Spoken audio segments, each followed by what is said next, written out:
السلام علیکم۔ داعش کی قید میں یزیدی لڑکی کی کہانی، اس کی اپنی زبانی۔ خلیفہ کو داعش نے ایک بستی پر قبضے کے دوران اٹھا لیا تھا، پھر وہ جنسی غلام کے طور پر کئی بار فروخت ہوئی۔ اس پر کیا گزرتی رہی، یہ کہانی خلیفہ کی اپنی زبانی، آپ بھی سنیے۔ جب اسلامک اسٹیٹ کے عسکریت پسند ہمارے قصبے میں داخل ہوئے تو میں 14 دوسرے لوگوں کے ساتھ بھاگ کر اپنے بہنوئی کے گھر چلی گئی۔ میں ان دنوں ماں بننے والی تھی۔ ہم وہاں سے نکلنے لگے تو عسکریت پسندوں نے ہمیں پکڑ لیا۔ اگلے روز انہوں نے عورتوں کو مردوں سے الگ کر دیا اور ہمیں ایک جیل میں بھیج دیا۔ اس دوران ہوائی حملے جاری تھے اور وہ ان حملوں سے بچنے کے لیے مسلسل سفر کر رہے تھے۔ آخر کار وہ ہمیں ایک ویران اور غیر آباد گاؤں میں لے گئے۔ میں نے انہیں بتایا کہ میں ماں بننے والی ہوں، لیکن انہوں نے کہا کہ تم جھوٹ بولتی ہو۔ تھوڑے عرصے کے بعد بچہ پیدا ہوا، لیکن انہوں نے اس کی پرواہ نہ کی۔ وہاں سے مجھے رقہ بھیج دیا گیا۔ رقہ میں داعش کے ایک سعودی جنگجو نے مجھ سے کہا کہ تم مجھے اچھی لگتی ہو، میرے ساتھ چلو، اگر نہیں جاؤ گی تو میں تمہارا بچہ اٹھا کر لے جاؤں گا۔ میرے پاس کوئی اور راستہ نہیں تھا۔ وہ مجھے حلب کے لے گیا اور وہاں داعش کے ایک کمانڈر کے پاس بیچ دیا۔ فرض کریں کہ اس کا نام محمود تھا۔ اس نے مجھے ایک گھر کے بلائی کمرے میں رکھا۔ اس مکان پر داعش کا قبضہ تھا اور وہ ان کے مرکز کے قریب تھا۔ کمانڈر نے میرا نام بدل کر لامیا رکھ دیا۔ وہ مجھے لوگوں کے سر قلم کرنے کی ویڈیوز دکھایا کرتا تھا۔ مجھے ان سے ڈر لگتا تھا، لیکن اس کا کہنا تھا کہ میں یہ ویڈیوز تمہیں بہادر بنانے کے لیے دکھاتا ہوں۔ میں نے کہا تم ایسا کیوں کرتے ہو؟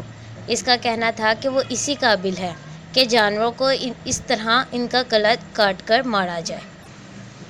جب مجھے محمود کے ساتھ رہتے ہوئے 5 مہینے ہو گئے تو ایک روز اس نے مجھ سے کہا کہ مجھے معلوم ہے کہ تم کرد ہو اور آج کردوں کا تہوار نوروز ہے۔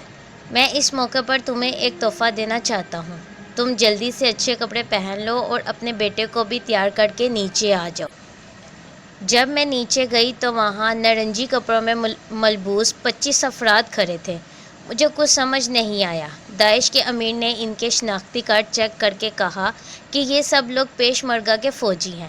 پھر اس نے ایک رجسٹر کھول کر اس پر دستخط کیے۔ پھر مجھے بتایا گیا کہ یہ ان کی گردنیں اڑانے کا حکم تھا۔ داعش کے جنگجوؤں نے ان سب کی آنکھوں پر سیاہ پٹی باندھ کر گھٹنوں کے بل بٹھا دیا اور ایک ایک کر کے ان سب کے سر تن سے جدا کر دیا۔ پھر محمود نے اپنے آدمیوں کو حکم دیا کہ ان کی نعشوں کو کتوں کے آگے پھینک دو۔ یہ لوگ اسی قابل تھے۔ یہ میرے لیے محمود کی طرف سے نوروز کا تحفہ تھا۔ میں خوف کے مارے تھر تھر کانپ رہی تھی۔ یہ واحد ایسا واقعہ نہیں ہے، یہ وہ واقعات ہیں جو وہاں ہوتے رہتے تھے۔ ان چیزوں کی ان کے نزدیک کوئی اہمیت نہیں تھی۔ میری کہانی کا سب سے تکلیف دہ پہلو مجھ سے روا رکھا جانے والا سلوک ہے۔ داعش کے جنگجوؤں میں سے جس کا بھی دل چاہتا وہ میرے ہاتھ باندھتا تھا اور مجھ سے جنسی زیادتی کر لیتا تھا۔ میں پہلے ہی ان کی قید میں تھی۔ انہیں میرے ہاتھ باندھنے کی ضرورت نہیں تھی، لیکن وہ ہمیشہ طاقت کا استعمال کرتے۔ پھر انہی دنوں حالات خراب ہونے لگے اور لڑائیوں میں انہیں شکست ہونے لگی۔ جب بھی انہیں کسی جگہ شکست ہوتی وہ اس ہار کا بدلہ میرے ہاتھ باندھ کر جنسی زیادتی کی صورت میں لیتے۔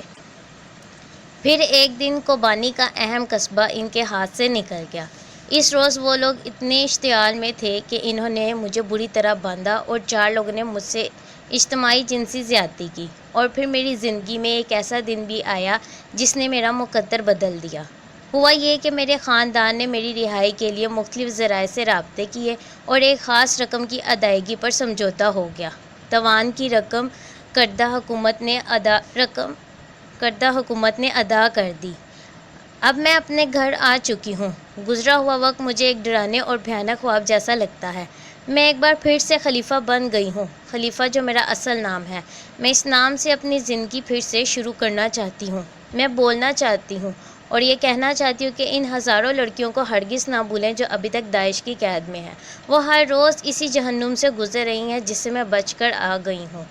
یزیدی لوگ اور کچھ نہیں چاہتے، ان کا اور کوئی خواب نہیں ہے، صرف ان کے لیے ان کی بیٹیاں اپنے گھروں کو لوٹ آئیں اور اس سے زیادہ کچھ نہیں۔